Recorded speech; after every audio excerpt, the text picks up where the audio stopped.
श्री शिवाय नमस्तुभ्यम। हर हर महादेव।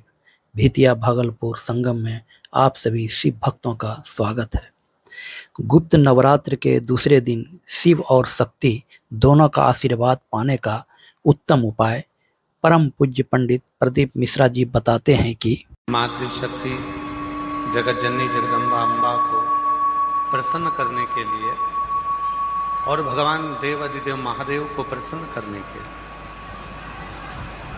दोनों को प्रसन्न करने के लिए अलग अलग क्रम बनाए और दोनों के क्रम बिल्कुल अलग है। शक्ति को प्रसन्न करना है, माँ दुर्गा भवानी को प्रसन्न करना है तो अग्नि के माध्यम से माँ आद्य शक्ति दुर्गा भवानी प्रसन्न हो जाती है, अग्नि के माध्यम से। इसलिए जब अष्टमी की तिथि होती है, नवमी तिथि होती है, सप्तमी तिथि होती है, अष्टमी तिथि होती है, नवमी तिथि होती है, ये सारी जो तिथियां होती हैं, इन सारी तिथियों में हम माता रानी को थोड़ी अग्नि जलाकर धूप छोड़ते हैं। देवी को प्रसन्न करने के लिए अग्नि की जरूरत पड़ती है और महादेव को प्रसन्न करने के लिए एक लोटे जल की जरूरत पड़ती है। अब मत छेड़िए, करबद्ध निवेदन है आप लोगों से, थोड़ा चल लेने दो। देवी को प्रसन्न करना है तो अग्नि की जरूरत पड़ेगी और मेरे महादेव को अगर प्रसन्न करना है तो एक लोटे जल की जरूरत है। अब कई लोग कहते हैं गुरुजी शिव और शक्ति दोनों को ही प्रसन्न करना है और तुरंत कोई ऐसी जगह बता दो जहां पर शिव और शक्ति एक साथ प्रकट होकर प्रसन्न होकर हम पर करुणा करना प्रारंभ कर दें, तो वो स्थान कौन सा हो सकता है? तो शिव महापुराण में उमा संहिता में एक स्थान ऐसा बताया, बेलपत्र का वृक्ष। उस बेलपत्र के वृक्ष के नीचे जब जल चढ़ाकर हम दीपक प्रज्वलित करते हैं, लंबी बत्ती का, कौन सी बत्ती का?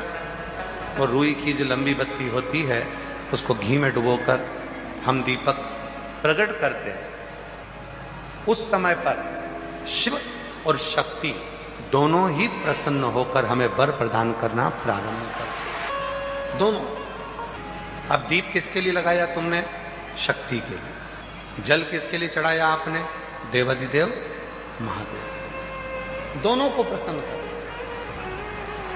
और देवी को जब कोई दीप लगता है, कुल देवी को, माँ आद्य शक्ति जगत जननी जगदम्बा दुर्गा भवानी को, माँ वीणा वादनी को, माँ शारदा को, माँ संतोषी को, माँ लक्ष्मी को, माँ जगत जननी दुर्गा भवानी को, कोई भी माता को यदि दीपक लगाया जाता है तो वो बत्ती गोल नहीं होती, वो फूल बत्ती का नहीं होता।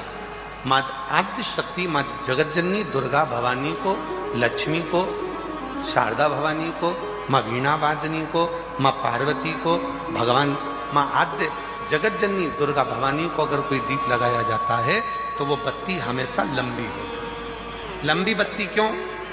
गोल बत्ती क्यों नहीं? तो कहा जब हम माँ आद्य शक्ति जगत जननी को लंबी बत्ती का दीपक लगाते हैं तो हमारा वंश बढ़ता चले जाता है, वो वंश घटता नहीं, वो वंश नहीं घटता, बढ़ता। इसलिए शिव और शक्ति, देवी को अगर प्रसन्न करना है तो अग्नि से होगा और अगर महादेव को प्रसन्न करना है तो जल से।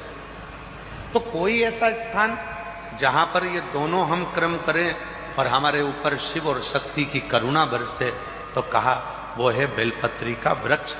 पहले जल समर्पित करो, उसके बाद लंबी बत्ती का अगर एक दीपक भी हमने महीने भर में एक बार भी लगा दिया तो याद रखना, शिव और शक्ति हमारे जीवन में इतनी तरक्की देना प्रारंभ करते हैं कि हमारे सारे मार्ग सुलभ होते चले।